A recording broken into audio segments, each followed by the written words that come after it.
கிறிஸ்துவுக்குள் பிரியமானவர்களே, இந்த நாளுக்கான மாலை நேரம் அண்ணா அப்போஸ்தலனாகிய பவுல் தீமோத்தேயுக்கு எழுதிய 2ஆம் நிருபம் 2ஆம் அதிகாரம் 21வது வசனம். 2 தீமோத்தேயு 2:21. 2 Timothy 2:21. ஆகையால் ஒருவன் இவைகளை விட்டு தன்னை சுத்திகரித்துக் கொண்டால் அவன் பரிசுத்தமாக்கப்பட்டதும் எஜமானுக்கு உபயோகமானதும் எந்த நற்கிரியைக்கும் ஆயத்தமாக்கப்பட்டதுமான கனத்துக்குரிய பாத்திரமா இருப்பான். ஆண்டவர் எல்லாத்தையும் கனத்துக்குரிய பாத்திரமா உபயோகப்படுத்துறதுக்கு என்ன தகுதிங்கிறத சொல்றாரு. ஆண்டவர் எல்லாத்தையும் உபயோகப்படுத்துவாரு. சிலரை கனமானத்துக்கு உபயோகப்படுத்துவாரு, சிலரை கனவீனத்துக்கு உபயோகப்படுத்துவாரு. ஆனா நீங்க கனவீனமான காரியத்துக்கு பயன்படுவதாக நினைத்தீங்கன்னா கனமான காரியத்துக்கு பயன்படுத்துறதுக்கு என்ன செய்யணுங்கிற சொல்றாரு. என்ன சொல்றாரு? ஒருவன் இவைகளை விட்டு தன்னை சுத்திகரித்துக் கொண்டால், எவைகளை விடணும்? கள்ள உபதேசங்கள் மற்றும் தன்னை கனவீனப்படுத்தக்கூடிய காரியங்கள், அநியாயத்தை எல்லாவற்றையும் விட்டு விலகக்கூடியதாய் இருக்கும்போது ஆண்டவர் என்ன பண்ணுவாரு?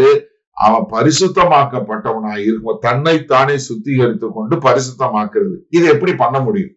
ஏன்னா கள்ள உபதேசத்துக்கு விலகி இருந்து நீங்க இப்படி உங்களை சுத்திகரிக்கணும்னா என்ன செய்யணும்? வேத வசனத்தின் மூலமாய்தான் அதை அறிஞ்சு கொள்ள முடியும். 2 தீமோத்தேயு 3வது அதிகாரத்துல 16-17 பாருங்க.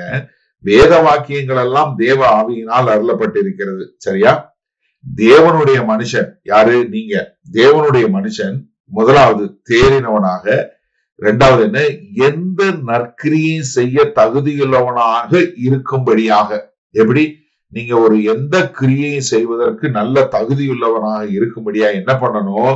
அது உபதேசத்துக்கும் கடிந்து கொள்ளுதலுக்கும் சீர்திருத்தலுக்கும் நீதியை படிப்பித்தலுக்கும் பிரயோஜனம் உள்ளவைகளாய் இருக்கிறது. அப்போ உங்களை நீங்க சுத்திகரித்து கொண்டு ஒரு பரிசுத்தமாக மாற்றி எஜமானுக்கு உபயோகமா பயன்படுத்தணும்னா முதல்ல என்ன பண்ணணும்?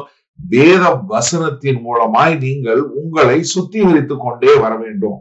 வார்த்தை கேட்க கேட்க அது உங்களை பரிசுத்தப்படுத்த எப்படி நீங்க அந்த வார்த்தைக்கு கீழ்ப்படுகிறீங்க. கோபம் செய்யக்கூடாது, களவு செய்யக்கூடாது, விபச்சாரம் செய்யக்கூடாது. இப்படி தேவனுடைய வார்த்தைகளை கேட்க கேட்க நீங்க என்ன பண்றீங்க? உங்களை சுத்தி கொண்டே வர்றீங்க. அப்ப பரிசுத்தமாக்கப்படும் போது என்ன? எஜமானுக்கு பிரயோஜனமானது உபயோகம் உள்ளதா நீங்க பயன்படுத்துறீங்க. என்ன காரணம்? எந்த நற்கிரியை ஆயத்தமாக்கப்பட்டதுமான. ஏன்னா எபேசியர் 2வது அதிகாரம் 10வது வசனத்துல என்ன சொல்றாரு?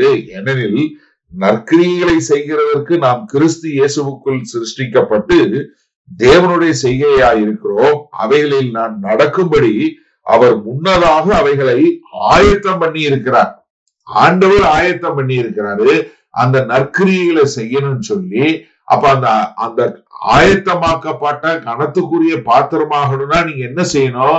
உங்களை சுத்திகரிச்சு பரிசுத்தமா மாற்றும் போது தேவனுக்கு உபயோகப்படக்கூடிய பாத்திரமா மாறிடுவீங்க. அது எப்படி? கள்ள உபதேசங்களை விட்டு தேவனுடைய வார்த்தைக்கு கீழ்ப்படியும் போது உங்களால உங்களை சுத்திகரித்து கொள்ள முடியும். சரி, இந்த நாள்ல இந்த வசனத்தை நம்ம எப்படி எடுத்துக்கொள்றது? நீங்க உங்க வாழ்க்கையில பரிசுத்தமாகிக் கொண்டே வர்றீங்களா? என்னன்னே பரிசுத்தமாகிக் கொண்டே வர்றீங்கன்னா என்னன்னே நான் வெள்ளை சட்டை போடணும், நான் வெள்ளை சேலை கட்டணும், அதானே? இல்ல. அதாவது பரிசுத்தமாகுதல்ங்கிறது என்ன? ஒவ்வொரு நாளும் உங்க வாழ்க்கையில நீங்க இயேசு கிறிஸ்துவை போல மாறிக்கொண்டு வர்றீங்களா? எப்படி? ஒவ்வொரு பாவத்தை, அநியாயத்தை, அக்கிரமத்தை இதுகளை விட்டு விலகி கொண்டே இருக்கிறீங்களா? எப்படி விலகி கொண்டே இங்க வர முடியும்னா எப்படி? நீங்க தேவனுடைய வார்த்தையினால உங்களை கழுவி கொண்டே இருக்கிறதுனால. ஏன்னா கர்த்தராகிய இயேசு கிறிஸ்து பூமியில இருக்கும்போது சொன்னார் இல்லையா, நீங்க இப்ப சுத்தமா இருக்கீங்க. காரணம் என்ன? என்னுடைய வார்த்தையினால. அப்ப தேவ வசனத்தை நீங்க கேட்கணும். அந்த வசனம் என்ன பண்ணணும்? உங்களுக்குள்ள கிரியையை நடப்பிக்கணும். ஏன்னா கேட்கிற வசனத்திற்கு நீங்க கீழ்ப்படுகிறவங்களா வரும்போது அநியாயத்தை விடுவீங்க, அக்கிரமத்தை விடுவீங்க, உங்களை நீங்களே சுத்திகரிக்க கூடியதான். நமக்கு நிறைய அந்த யூடியூப் சேனல்ல மெசேஜ் பார்த்துட்டு இந்த டெய்லி டிவோஷன் கேட்டுட்டு அநேகர் நம்ம இமெயில் அனுப்புறாங்க, இல்ல வேற யாருக்காவது தகவல் சொல்றாங்க. எப்படி?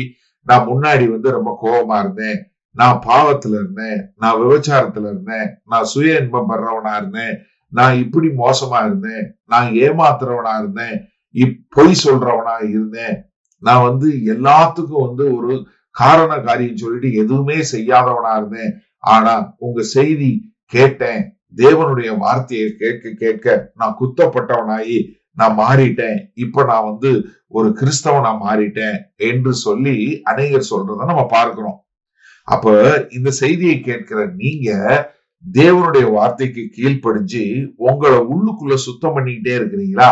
அதுதான் நீங்க கிறிஸ்துவை போல மாறிக்கொண்டு வருவதற்கு அடையாளம். அப்படி மாற மாற உங்களையும் ஒரு கனமான பாத்திரமாய் உபயோகப்படுத்துவார். ஜெபம் பண்ணுமா? ஆண்டவரே, இந்த செய்தியை கேட்டுக்கொண்டிருக்கிற எனக்கு அருமையான சகோதர சகோதரி ஒவ்வொருவரும் தங்களுடைய இருதயத்துல தங்களை தேவனுடைய வார்த்தைக்கு ஏற்றார் போல் பரிசுத்தமாகிக் கொண்டே வரும்போது, ஆமாண்டவரே, நீங்கள் ஒரு கனமான பாத்திரமாய் உபயோகப்படுத்துவீங்க என்பதை உணர்ந்து கொண்டு அதற்கேற்றார் போல் வாழக்கூடிய ஒரு கிருபையை கொடுக்க வேண்டுமாய் இயேசு கிறிஸ்துவின் மூலம் ஜெபிக்கிறோம் ஜீவனுள்ள நல்ல பிதாவே, ஆமென். கர்த்தர் உங்களை ஆசீர்வதிப்பாராக. நாம் நாளை மாலை சந்திப்போம்.